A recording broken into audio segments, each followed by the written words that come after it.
them to the north, lift them to the south, and lift them to the west.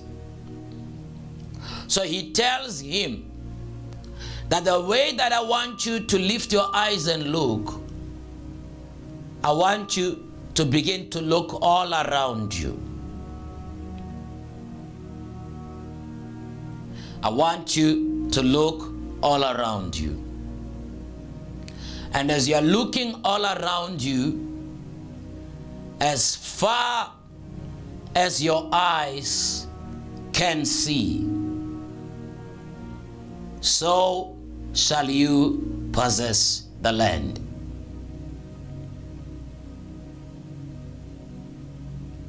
As far as your eyes can see,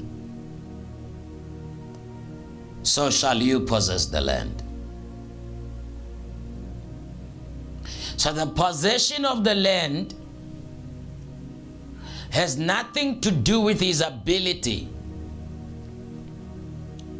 is his sight, is his ability to see. That every land that you see, from the north, from the south, from the east to the west, it shall be called your land. It will be yours. And the condition in which that land is going to be his is by his ability to see that land, and then when he sees it, he will be able to possess it. So once again, that begins to be the most important thing, is to see. And then if he sees it, he can receive it. So I come to you to talk to you about your revelation, because your revelation is attached to your spiritual sight. You again are caught up in a situation to understand what is faith.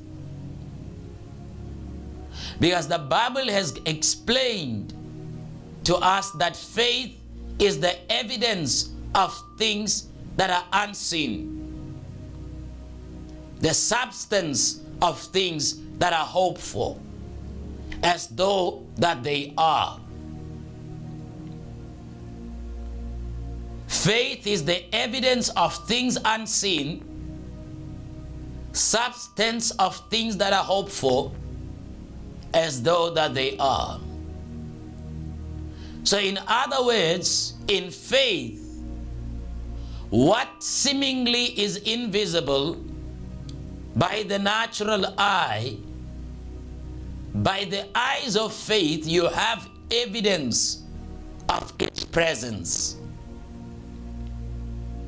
You have evidence that it is there and you have it. You have evidence. So family, what does that mean about faith? It simply means that faith is a sight in the spirit by one thing, which is faith that is coming by the word of the Lord. So the word of the Lord is the motivation to faith. The more word that you listen to, the more word that you hear, then faith cometh by hearing, and hearing by the word of God. So once again, you know for sure that as you hear the word, what comes into your spirit is what we call enlightenment. The enlightenment of your spirit coming through the hearing of the word. What does that enlightenment do to you? It opens up your eyes of the Spirit. It opens up your eyes of the Spirit. And when it opens the eyes of the Spirit, it begins to give you faith. It begins to give you faith. So meaning that your eyes are then opened. And now you can see because of what you heard. Now, why is this very important to you? Is because whatever that you're going to have in life will be solely bound by the level of enlightenment and the level of revelation that is in your spirit. You will never be able to be greater than your revelation. Every man, every woman under the sun is a product of their revelation.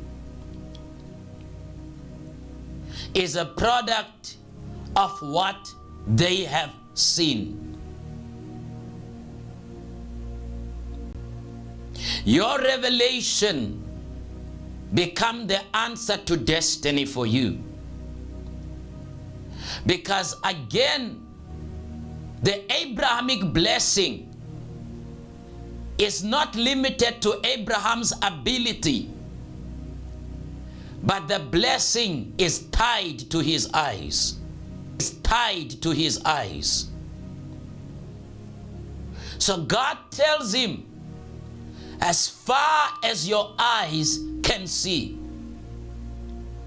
the land is yours.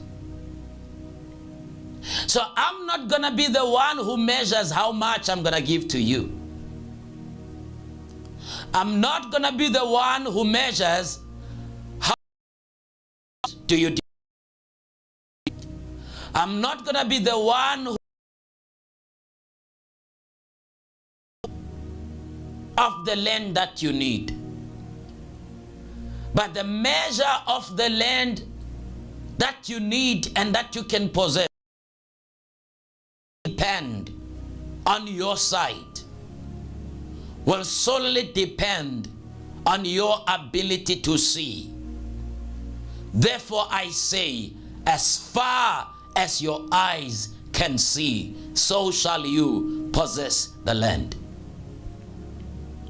So God does not want Abraham to say to him, you limited me. I wanted 1,200 square meters. I wanted 3,000 hectares, and you gave me 500 hectares. God says, I'm not going to be the one to determine how much of the land that you are going to have. But I'm going to tell you this.